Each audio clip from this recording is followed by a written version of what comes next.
have a very special guest. My sister, who is a recent graduate of UCLA. She graduated last year, so she's class of 2019. And if you guys are new to my channel, I'm a rising sophomore at NYU, class of 2023. I went to UCLA, one of the top colleges in the world, and she goes to NYU. Not too shabby either. We're gonna discuss what student life was like for us. We're gonna cover all the topics. If you want to know which is the better college experience, NYU or UCLA, then just keep watching.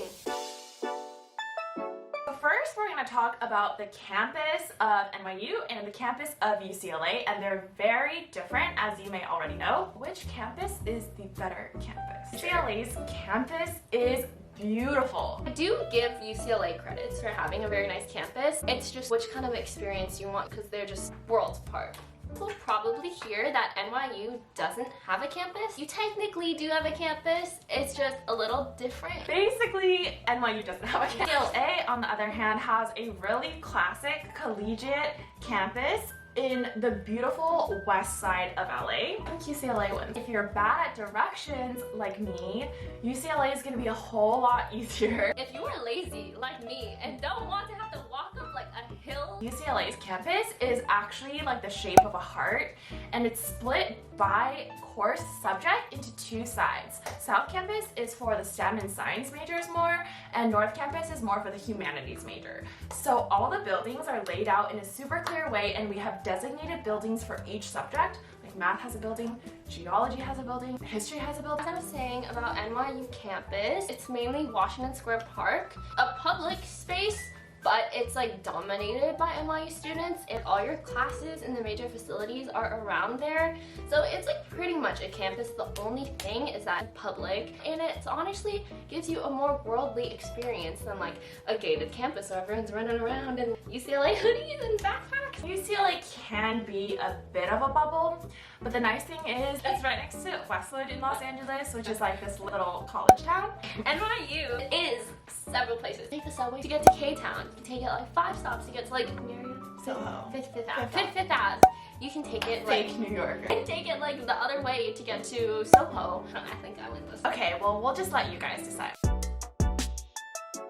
I think UCLA's dorming is really nice. It's basically like living on a Zoe 101 set. UCLA recently renovated like a ton of their dorms, and rumors are that they're opening a new freshman dorm in Westwood. I mean, NYU housing is freaking expensive. But for some dorms, get what you pay for. I mean, you're paying for New York rent, and that's just inherently expensive. I lived in this hall called Brittany Hall, and the street that it's located on is absolutely beautiful. It looks just like a postcard of Greenwich Village. The buildings, I think, are much older, And they're haunted. each building has like so much history. For example, my dorm used to be like an illegal speakeasy, and security is like very intense and rude sometimes.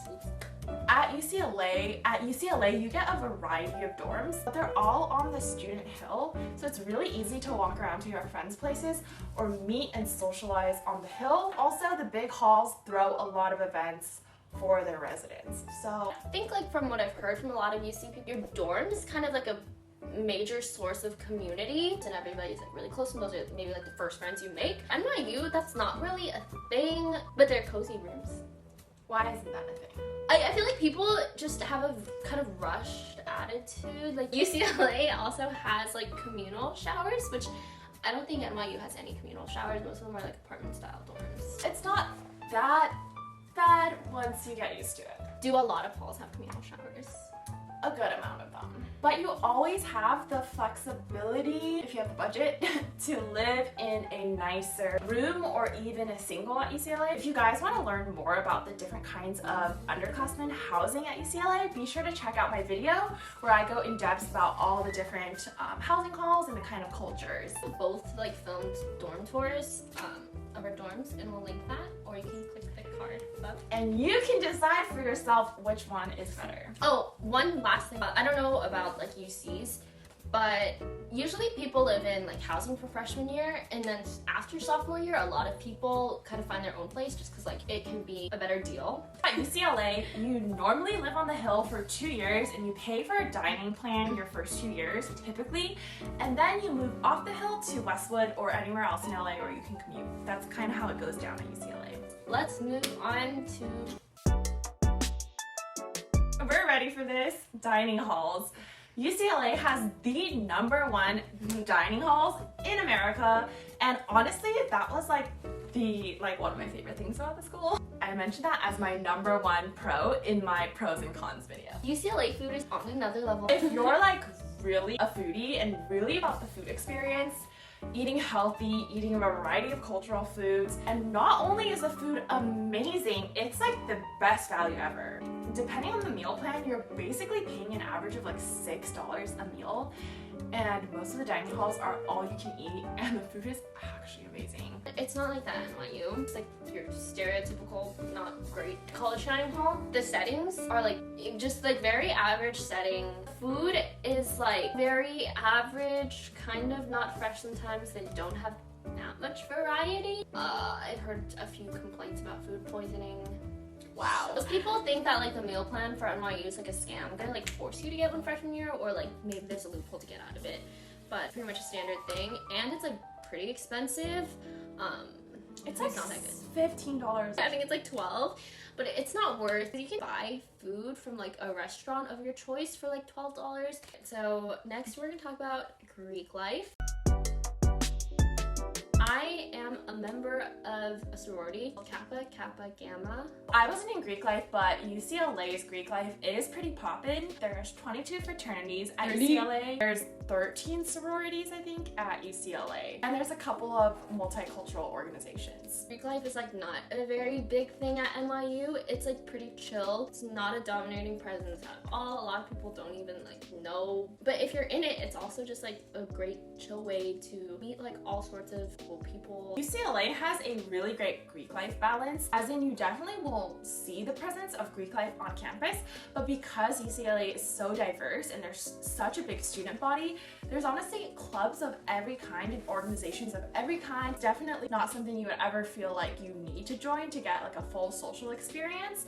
And at the same time, UCLA's Greek life presence is definitely not as heavy as some other universities. We have a really pretty frat row and really pretty sorority houses too, like kind of in the back of campus. We don't have sorority houses.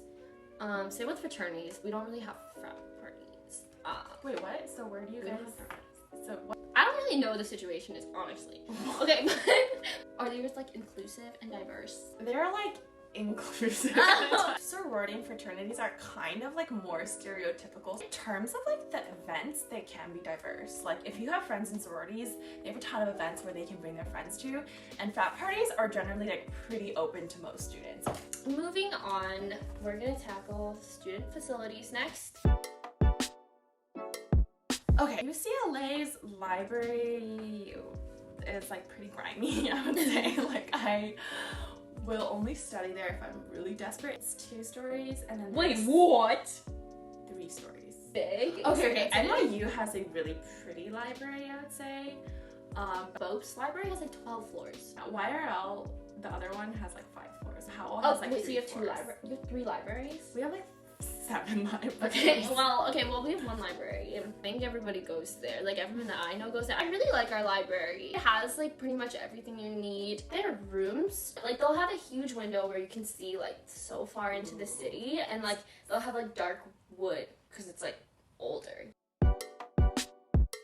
UCLA has 2 gyms. One's on campus, and one's really new, and it's on the student hill, like where all the housing is. So I think it's pretty convenient. They're like very crisp. NYU has 2 main gyms. One is called 404. One is in Palladium. Palladium is like small and it's kind of like drafty. Like a weird old crampy vibe. From my experience, it's not like super nice. At least not as nice as UCLA's facilities. And the other gym is called 404.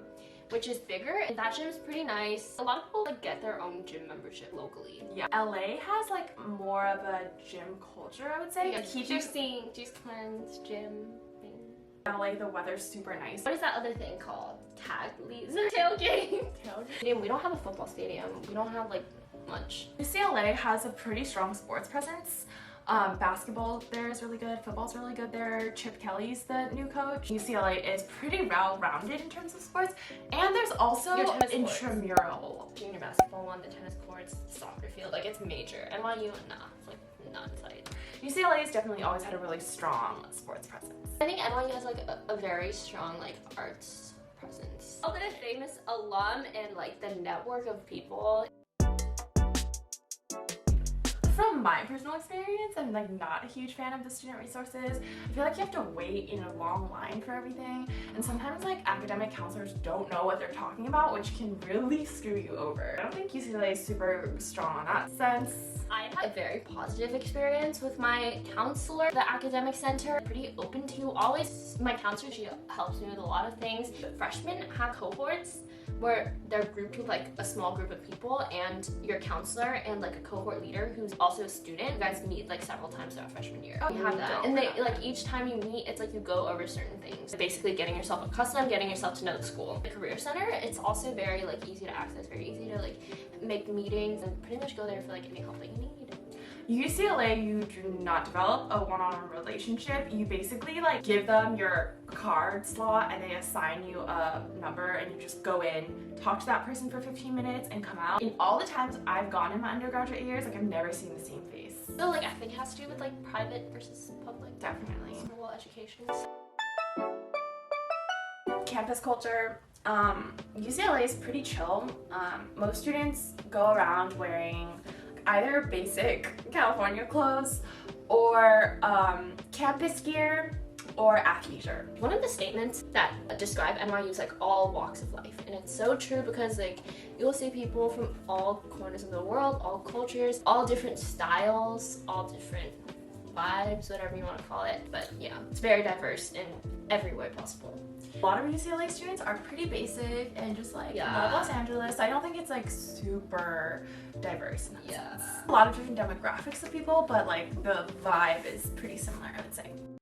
So that rounds us out for everything you need to know about student life at these two schools. In this video, we talked about a lot of aspects of college student life. There's also the huge discussion of what it's like being a college student in the city of Los Angeles versus a college student in the city of New York. Head over to Ally's channel for that video. I just launched a poetry book about my 4 undergraduate years at UCLA, so be sure to check that out. I hope that we were able to answer a lot of your questions, clear any of your misconceptions. If you're choosing between UCLA or NYU or one of these is your dream school, leave a comment down below. Feel free to reach out to either of us personally through Instagram DM. If you guys have any questions, we'd be happy to answer them. Subscribe and stay tuned for more videos on college and college life. See you guys on her channel. Thanks for watching. Thanks for watching.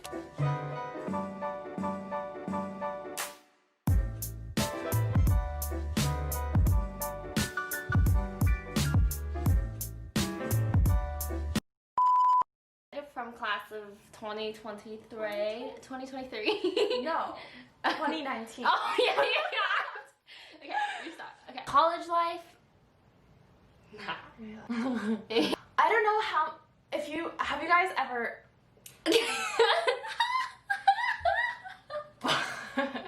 It's right next to Westwood, which is a little bustling... Watching and... okay, I was going to say something. Or feel free for student life. Leave a comment. Stay tuned. We'll see you on the next video. We'll see you on... Oh my god, we're...